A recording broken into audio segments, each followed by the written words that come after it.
And we're back. As you can see, I have the calipers with a brand new coat of paint, two coats of paint on them. We've got both halves. We've got the ring kit here, or the rebuild kit. So we've got the cylinders, we've got the inner ring, dust boot, and outer metal ring that holds the dust boot on these seats here. The bolts, fittings, a few nipple covers, and the all-important washers for the halves. So what I'm going to do is go ahead and assemble one half of this, show you how it goes, then I'm going to do the other half and put them together. So what you want to start off with first is just putting some brake fluid inside the surface. Just wet the surfaces with brake fluid, maybe some silicone grease. I don't know what you would prefer, but I'm going to go ahead and use some brake fluid to prevent the surfaces from rusting. If you don't put these together immediately and throw them on the car, you're going to want to put something on the surfaces to prevent that rusting. Otherwise, you're going to run into some more problems. So right now I'm going to put in these seals here. These are a little tricky.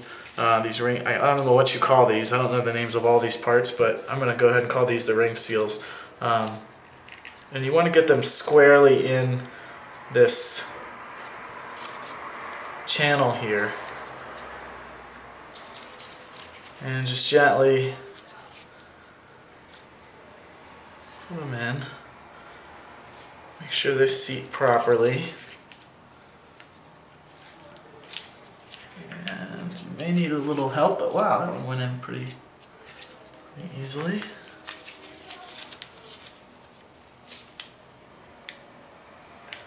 I'm just using something to seat it correctly.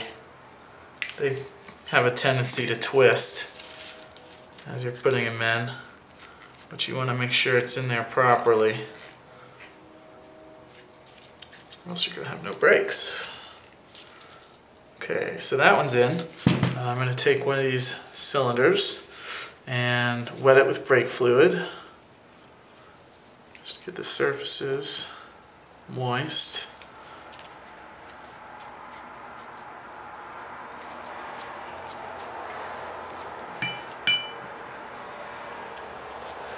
And you want to keep it pretty square starting off. That may be a little tough.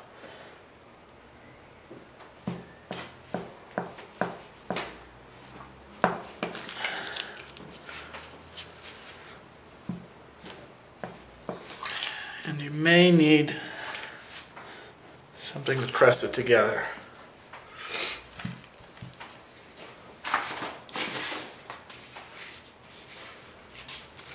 I'm going to go ahead and use a piece of wood here and a mallet.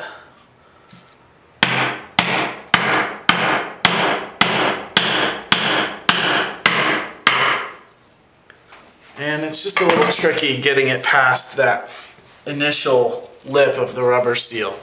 But once you get it in there, it's pretty solid.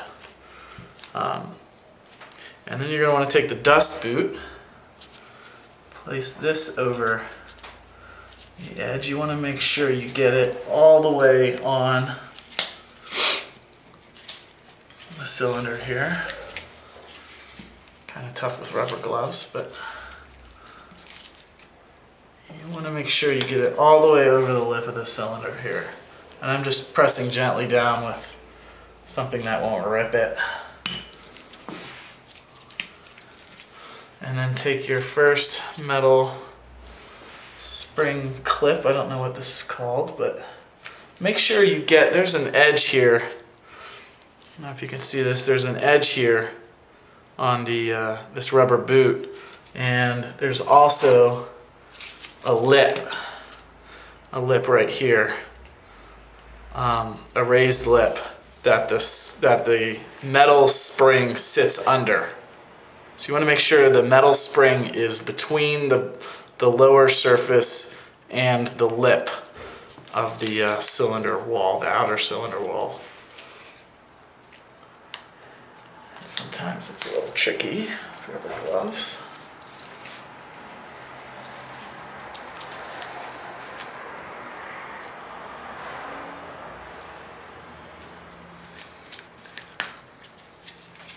And again, I'm using a tool, this tool here, to stretch this ring over the edge. Don't tear the rubber boot.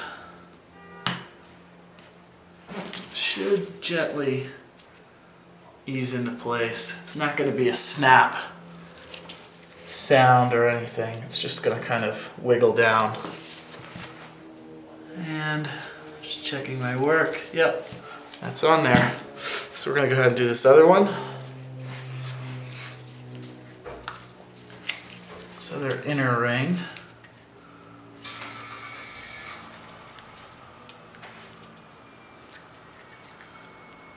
Make sure it seats squarely. Boy, that went in there really easily.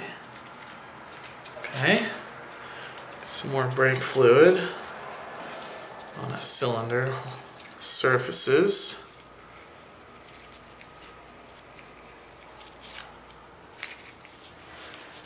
A little on the bottom here. Okay. You want to line it up squarely. Give it an initial push. Okay. Use my block and my mallet.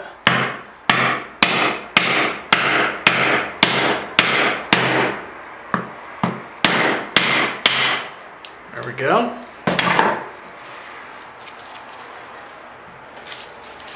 Down just a little bit further.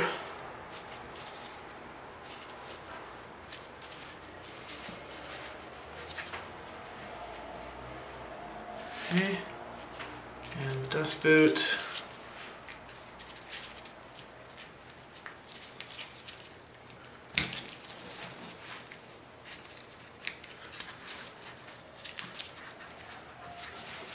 Make sure the dust boot seats properly, otherwise it's just gonna come right off once you put it on the car.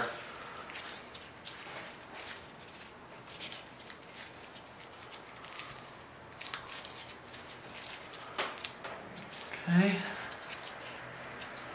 And the ring clip.